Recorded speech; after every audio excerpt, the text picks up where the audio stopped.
BJP नारी शक्ति वंदन अधिनियम के संशोधन को लागू करने के लिए देशव्यापी अभियान चला रही है और जिसके तहत 16 से 18 अप्रैल को विशेष सत्र में 33% आरक्षण को लागू करने पर चर्चा होगी। झारखंड बीजेपी कार्यालय में महिला उत्साहित नजर आई हैं। महिलाओं ने पीएम मोदी को इस अधिनियम के लिए धन्यवाद किया है और इसके साथ ही उन्होंने कहा है कि सभी राजनीतिक दलों को भी समर्थन करना चाहिए जिससे घर, समाज और देश में नारी का सम्मान और भी बढ़ेगा और वही विकास की गाथा लिखी जाती है। वंदन अधिनियम को लेकर व्यापक रूप से प्रचार प्रसार हो रहा है और पूरे देश भर में, झारखंड समेत ये पूरे देश भर में इसे लेकर के जागरूकता जो है वो जागरूकता अभियान चलाया जा रहा है और बीजेपी हर संभव जितनी भी नारी शक्ति हैं वो घर घर जाकर के हो। पहले तो इन लोगों की सभा हो रही है, प्रधानमंत्री नरेंद्र मोदी का संबोधन भी होना है, तो ऐसे में ये लोग सुनेंगे। लेकिन अब जाकर के जब नारी आधी आबादी को वो सम्मान मिलेगा, चूंकि 4% से ये आरक्षण की प्रक्रिया शुरू हुई थी जो अब 33% तक पहुंचेगी, तो अब ये कानून का रूप ले लेगा। और ऐसे में बीजेपी की ये सभी महिलाएं हैं, प्रदेश उपाध्यक्ष हैं, पूर्व सांसद भी रही हैं गीता कोड़ा जी। मैम, कितना लगता है कि महिलाएं सशक्त होंगी और महिलाओं के साथ साथ ये राष्ट्र सशक्त होगा?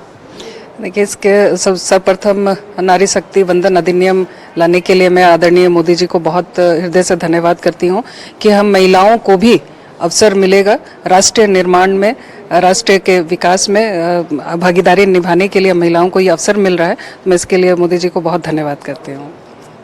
ये सभी धन्यवाद तो दे ही रही हैं और ये बता दे कि लगभग राजनीतिक दल जो है, चूंकि महिला सशक्तिकरण की बातें सभी करते हैं, तो उम्मीद है कि सभी का समर्थन मिलेगा। क्या कहेंगी प्रधानमंत्री को और केंद्र सरकार को? माननीय प्रधानमंत्री जी को भारत की पूरी मातृशक्ति की तरफ से हृदय से आभार। और इसमें सभी मातृशक्ति पहले हैं, उसके बाद राजनीतिक दल में जाती है। तो हम लोगों को ये उम्मीद है कि यह जो केंद्र से अभी बहुत विलंबित थी, जो हमारे माननीय प्रधानमंत्री जी के नेतृत्व में अभी पारित हुई है, इससे सभी वर्ग की महिलाओं को और सभी राजनीतिक दल की महिलाओं को इसका फायदा और लाभ मिलेगा और सशक्त रहेंगी। और विकसित भारत में विशेषकर हमारी मातृशक्ति की अहम भूमिका होगी, निर्णायक भूमिका होगी। और इस तरह से हमारे अधिकार जो हैं निर्णायक रूप से शासन में, वह एक निश्चित हुई है, जिससे इतिहास बदलेगा और ऐतिहासिक कदम है, जिसके लिए मैं हृदय से आभार और धन्यवाद देती हूं अपने माननीय प्रधानमंत्री जी को। जी, सबका समर्थन मिलेगा और हम अपील भी करना चाहेंगे सबको समर्थन करे।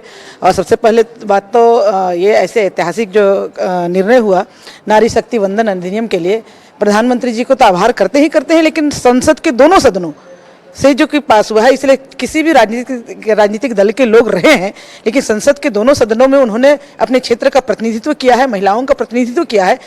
तो दोनों सदनों के प्रतिनिधि को धन्यवाद देंगे और साथ ही साथ यह भी कहेंगे कि ये जो नारी शक्ति वंदन अधिनियम ना सिर्फ महिलाओं के लिए बल्कि पूरे समाज के पॉजिटिव वर्क में आगे बढ़ने के लिए काम है। नए भारत का स्वरूप देखने को मिलेगा और अब जाकर के जब ये नारी वंदन अधिनियम एक कानून का रूप ले लेगा तो महिलाओं की भागीदारी जो है वो और बढ़ेगी। कैमरा पर्सन गुड्डू के साथ रुचि शर्मा, न्यूज़ 11 भारत। सच है तो दिखेगा।